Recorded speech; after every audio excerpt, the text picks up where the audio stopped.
ખ્યાતિ હોસ્પિટલ દ્વારા અનેક ગામોમાં કેમ્પ કરીને છેતરપિંડી કરવામાં આવી। અમદાવાદના પીરાણા ગામમાં પણ ખ્યાતિ હોસ્પિટલ દ્વારા એક કેમ્પ કરવામાં આવ્યો હતો।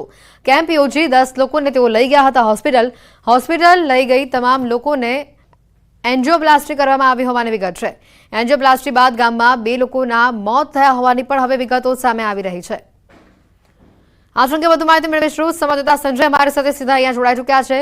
સંજય, હવે આ સમગ્ર બાબતનો એક નવો ખુલાસો પીરાણા ગામમાં પણ જે લોકોને એન્જિયોપ્લાસ્ટી માટે લઈ જવામાં આવ્યા હતા જેમાંથી 2 લોકોના મોત થયા છે, શું કહી રહ્યા છે આ ગામના લોકો અને વધુ માહિતી શું છે?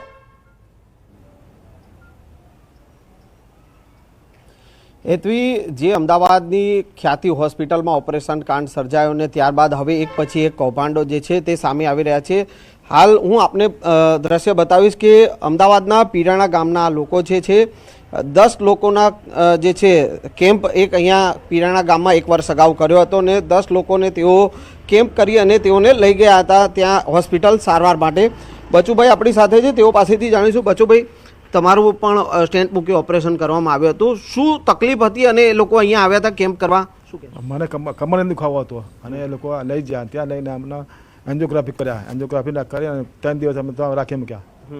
ત્યાં એ લોકોએ તમને શું જણાવ્યું કે તમને શું તકલીફ છે અને ઓપરેશન કરવું પડશે? એ લોકો કશું ને ચેક કરીને ડાયરેક્ટ ઓપરેશન કરી દીધું મને એ રીતે।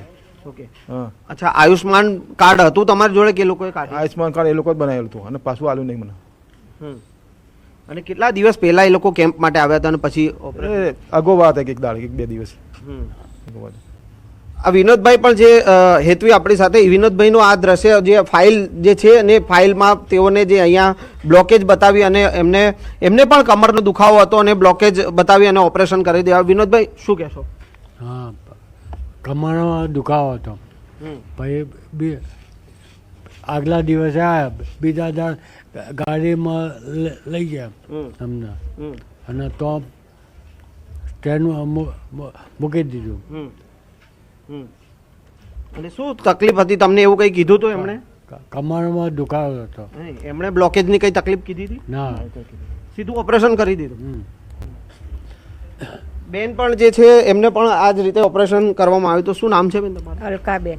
અલકાબેન, શું તકલીફ હતી તમને અને એ લોકો કેમ્પમાં તમને લઈ ગયા પછી હોસ્પિટલ લઈ જઈને ઓપરેશન કર્યું? મને છાતીમાં દુખાવો હતો અને લઈ ગયા અને પછી છે ને મશીન પેલું લઈ ગયા ને તપાસ કરીને કે મેકી દીધું અને એકદમ પછી ત્રીજે દાડ રજા ટીપી દીધી એવી રીતે।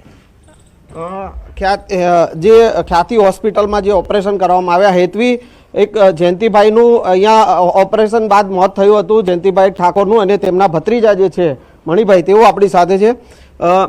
જયંતિભાઈને શું તકલીફ હતી અને એ લોકો લઈ ગયા હતા અને પછી ઓપરેશન? હવે એ તો મને ખ્યાલ નહીં, પણ જયંતિભાઈ સવારે આ લોકોની સાથે દવાખાને ગયા અને પછી બપોરે ફોન આવ્યો કે એ ઓફ થઈ ગયા, કે અટક આવી।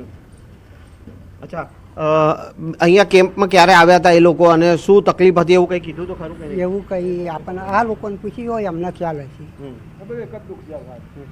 તો તમામ લોકોને જે છે હેતવી, આ જે કમરની તકલીફ હતી અને નાની મોટી બીજી તકલીફ હતી, પરંતુ તમામ લોકોને અહીંયાથી હોસ્પિટલ લઈ ગયા હતા।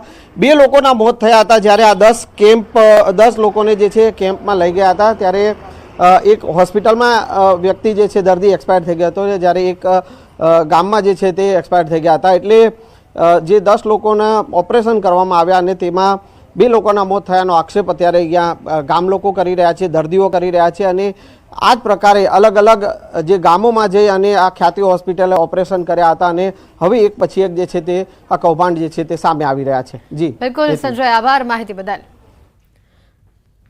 અમદાવાદના પીરાણા ગામથી આ દ્રશ્યો સામે આવ્યા અને જેમાં અનેક ચોંકાવનારા ખુલાસા પણ થયા છે। કશું જ કીધા વગર હોસ્પિટલ લઈ ગયા અને તેને એન્જિયોપ્લાસ્ટી કરી નાખ્યા તમામ દર્દીઓની।